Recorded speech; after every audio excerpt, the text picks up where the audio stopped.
Pasukan Hizbullah dari Lebanon meluncurkan 5.000 roket ke arah Israel.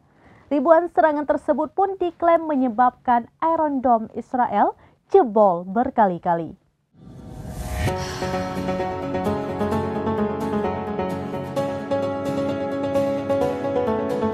Pasukan Hizbullah dari Lebanon meluncurkan 5.000 roket ke wilayah Israel.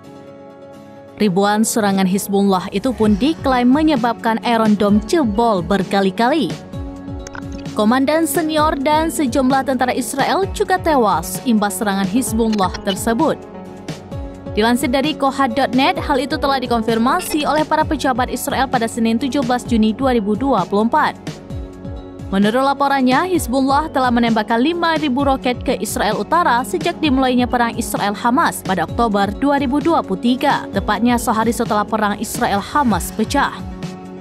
Pasalnya, sejak saat itu, Hizbullah intens menyerang Israel dan menimbulkan resiko besar. Bahkan, sistem pertahanan udara Iron Dome Israel jebol berkali-kali saat berupaya menghadang serangan Hizbullah tersebut. Seperti pada minggu lalu, ratusan roket Hizbullah kembali ditembakkan ke Israel Utara. Serangan itu pun diklaim membuat Iron Dome kewalahan sehingga sebagian roket dilaporkan menghantam Israel Utara.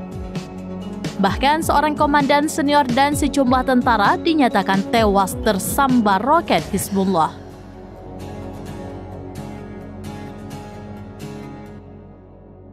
Demikian informasi terkini Syedaralun. Saksikan terus beragam informasi lainnya. Jangan lupa like dan share seluruh akun serambinews.com.